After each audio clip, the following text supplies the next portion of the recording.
तो अब एक नया क्वेश्चन है, calculate the magnitude and direction of net force at O if A B O is equilateral triangle of side L.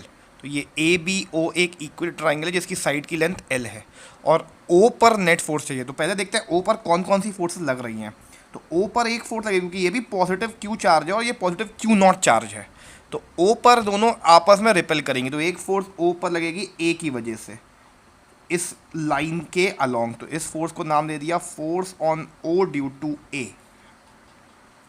वैसे ही ओ पर एक फोर्स बी की वजह से भी लगेगी, तो वो इस लाइन ऑफ एक्शन के अलावा रिपल्सिव फोर्स लगेगा क्योंकि पॉजिटिव पॉजिटिव रिपेल करेगा। तो force on O due to B, तो ये दोनों फोर्सेस लगेंगी। फिर दिमाग में आता है क्योंकि ये इक्विलेटरल ट्राइंगल है तो इस पूरे एंगल की वैल्यू होगी 60 डिग्री। तो ये अगर 60 डिग्री है तो वर्टिकली अपोजिट एंगल, तो ये भी कितना हो जाएगा 60 डिग्री हो जाएगा। तो अगर मैं सब वैल्यूज़ निकाल लूँ, सबसे पहले कैलकुलेट करूँ एफ ओ ए, तो एफ ओ ए की वैल्यू हो जाएगी 1/4 pi epsilon naught q q not. Mod से हटा तो पॉजिटिव ही है, कोई फ़र्क नहीं पड़ेगा। और साइड की लेंथ एल है, ओ से ए तक का डिस्टेंस, ओ पर चार्ज क्यू नॉट, ए पर चार्ज क्यू, तो क्यू क्यू नॉट, और ओ से ए तक का डिस्टेंस एल, तो एल स्क्वायर। वैसे ही एफ ओ बी अगर कैलकुलेट करें तो ये हो जाएगा 1/4 पाई एप्सिलॉन नॉट, फिर से क्यू क्यू नॉट, क्योंकि ओ और बी पे जो चार्जेस हैं वो क्यू क्यू नॉट अपॉन फिर से डिस्टेंस एल स्क्वायर ही है। और अब अगर ध्यान से देखा जाए दोनों के बीच में एंगल अगर देखा जाए तो एक अगर मैं यहाँ पे ड्रॉ करूँ पॉइंट ओ यहाँ पर, तो एक फोर्स लग रही है एफ ओ ए इस लाइन के अलोंग, और इस एक फोर्स लग रही है एफ ओ बी ये लाइन के अलोंग, और दोनों के बीच में एंगल 60 डिग्री है। तो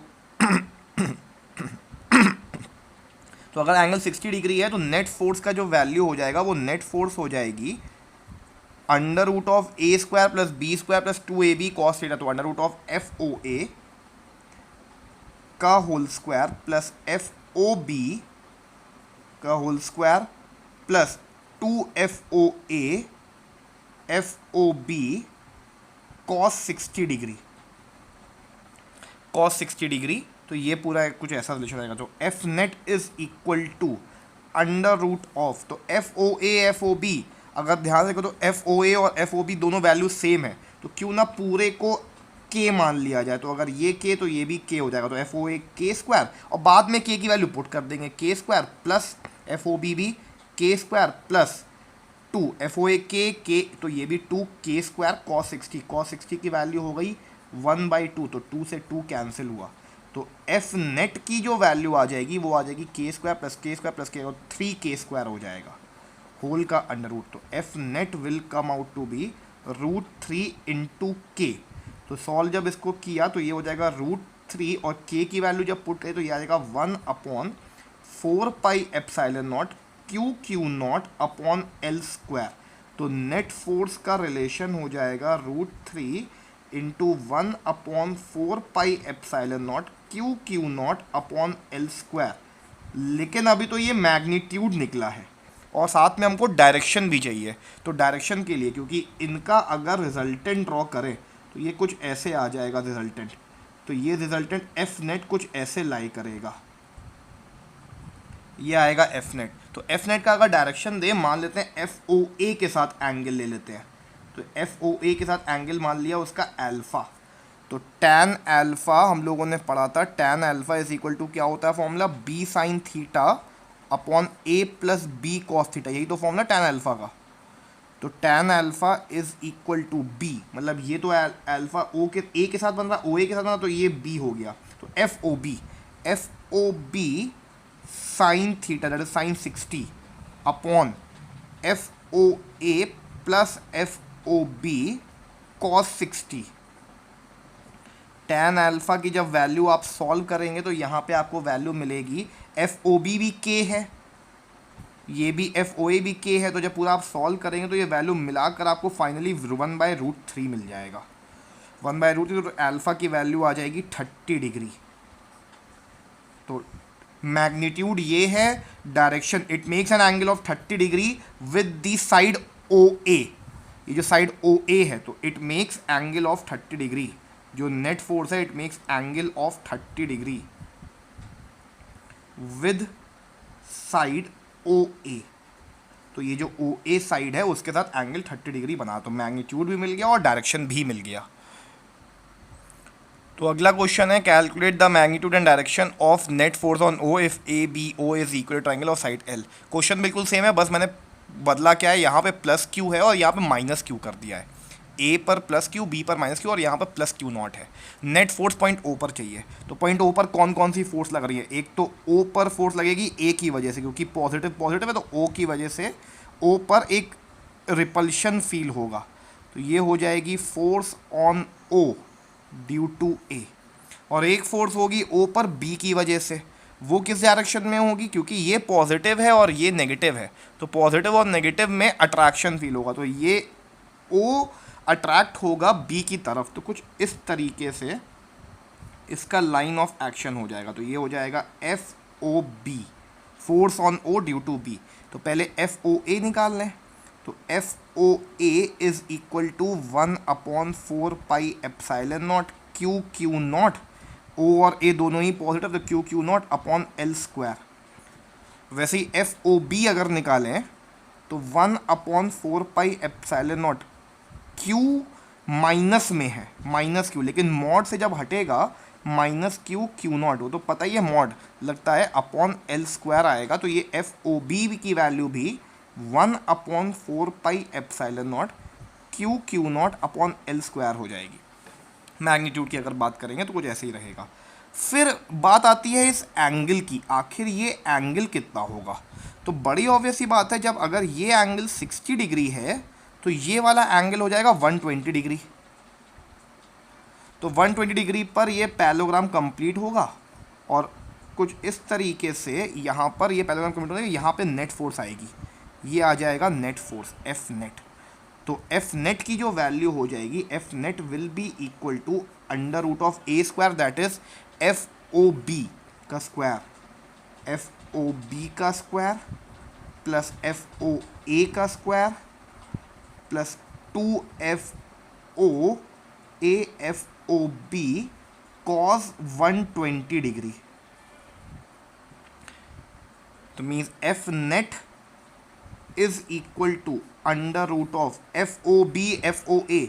अगर देखें ध्यान से, एफ ओ बी की वैल्यू और एफ ओ ए की वैल्यू सेम है, तो इसको मान लिया के, इसको भी मान लिया के, तो K square plus K square plus 2k into K, that is again K square cos 120 minus 1/2।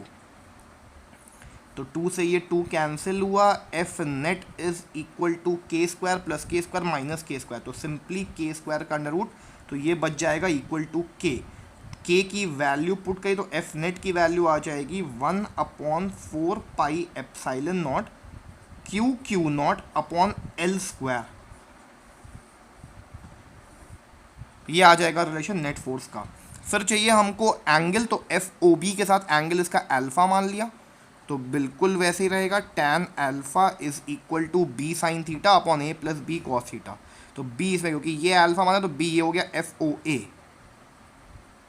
A sine 120 upon F O B plus F O A cos 120।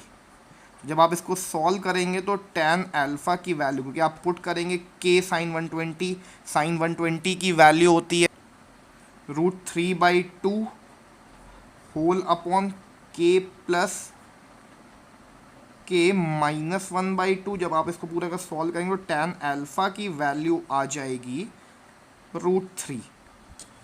तो इसका मतलब है अल्फा हो जाएगा 60 डिग्री, मीन्स ये जो angle 60 degree बना with the side O B, तो net force is this and its angle is 60 degree with side O B. तो अगला क्वेश्चन है calculate the magnitude and direction of the net force on O if A B C D is a square of side L. तो अब अगर ध्यान देखें तो A B C D एक स्क्वायर है और स्क्वायर की सारी साइड्स बराबर लेंथ की, अगर सारी ये एल है तो सभी एल लेंथ की है, और ओ पर नेट फोर्स निकालनी है, तो ओ पर फोर्स लगेगी ए की वजह से, बी की वजह से, सी की वजह से और डी की वजह से। तो पहले देखते हैं ओ पर एक फोर्स जो कि ए की वजह से लग रही होगी, तो दोनों ही पॉजिटिव हैं तो रिपेल करेगा। ओ पर एक फोर्स लगेगी ए की वजह से कुछ इस डायरेक्शन में, डायगोनल के अलोंग कुछ इस डायरेक्शन में, एफ ओ ए। फिर ओ पर एक और फोर्स लगेगी बी की वजह से, तो बी से भी पॉजिटिव पॉजिटिव होने की वजह से रिपेल करेगा ओ, तो वो डायगोनल के अलोंग जाएगा, F O B, F O B. फिर ओ पर एक फोर्स सी की वजह से लगेगा तो ये हो जाएगा एफ ओ सी। और फाइनली ओ पर और डी पर एक इंटरैक्टिव फोर्स होगी, तो ओ पर डी की वजह से एक रिपल्सिव फोर्स लगेगी, तो ये हो जाएगा एफ ओ डी। जरा कैलकुलेट करें और फिर देखें आपके दिमाग में बिल्कुल सही बात आ रही है कि ये नेट फोर्स मिलाकर ज़ीरो हो जाएगी, लेकिन फिर भी एक आपको दिखाना चाहता हूँ कि बाकी क्यों ज़ीरो हो रही है। तो एफ ओ ए की अगर वैल्यू निकालें तो एफ ओ ए कितना है, ओ और ए के बीच में इंटरैक्टिव फोर्स, तो F O A means 1/4 pi epsilon naught q into q naught. A और ओ पर जो चार्जेस हैं q into q naught upon ये साइड की लेंथ एल है, तो आखिर ओ ए की लेंथ कितनी होगी। तो अगर आप देखें पाइथागोरस थ्योरम में ये एल और ये भी एल, तो पूरा जो डायगोनल हो जाएगा ए सी की लेंथ, ये मैं सॉल्व नहीं कर रहा हूँ, अगर ये एल तो ये भी एल, और अगर आप दिमाग लगाएं थोड़ा सा तो ये एल ये भी एल और दोनों एंगल 90 डिग्री, तो ये जो पूरा डायगोनल हो जाएगा मीन्स ए से लेकर सी तक की जो लेंथ हो जाएगी, अगर पाइथागोरस से सॉल्व करें तो ये L√2 आ जाएगा। ये मैं आपके ऊपर छोड़ा हूँ कि ए सी की लेंथ L√2 आप निकाल देंगे, ए सी की लेंथ हो जाएगी L√2। अगर ए सी की लेंथ L√2 है तो बीच में पॉइंट O है, तो ए ओ की जो लेंथ हो जाएगी L√2/2, और अगर L√2/2 है तो इसको ध्यान से देखिए तो लिखा जा सकता है L√2/2 को लिखा जा सकता है √2 × √2, तो √2 कैंसिल हुआ, ए ओ की लेंथ आ गई L/√2, तो ये हो गया ए ओ की लेंथ L/√2। फिर से बता देता हूँ, ए और डी और सी दोनों एल होंगे, एंगल 90 डिग्री, तो पाइथागोरस थ्योरम की हेल्प से ये निकल सकता है L√2 पूरा, ये लेंथ पूरी L√2, तो ए सी L√2 आ गया, और ए ओ उसका हाफ है L√2/2, तो L/√2 बचेगा।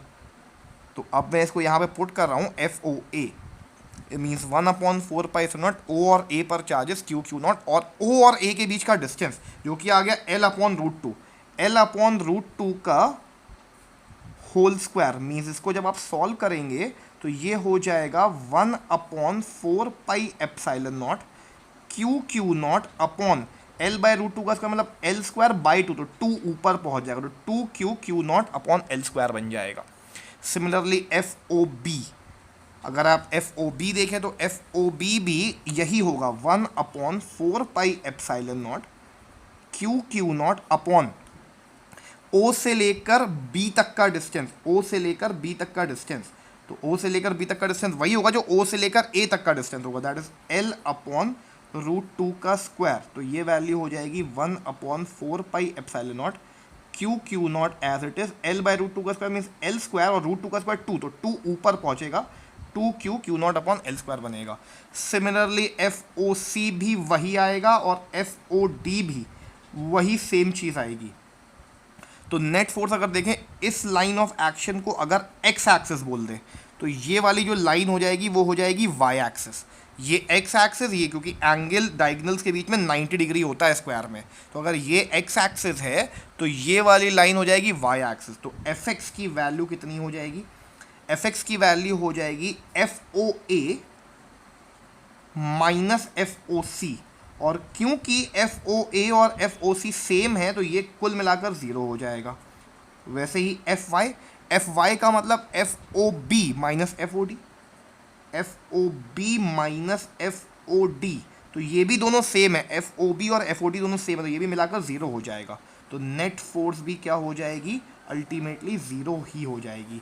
दिमाग में आता सर आपने इतना लंबा कैलकुलेशन क्यों किया, क्योंकि ये मैं आपको दिखा रहा हूँ ये सिंपल तरीका था, जो अब अगले क्वेश्चंस में ऐसे कैलकुलेशंस होंगे, तो एफ नेट 0 हो जाएगा। आप ऐसे भी कर सकते हैं, ओ ए को ओ सी ब्रेक कर देगा, ओ डी को ओ बी कैंसिल करेगा, नेट मिलाकर नेट फोर्स ओ पर कितनी हो जाएगी 0, ये कर सकते। लेकिन ये मेरा दिखाने का जरूरी था क्योंकि अगले कुछ आने वाले क्वेश्चंस में ऐसे आपको ब्रेक करना पड़ेगा।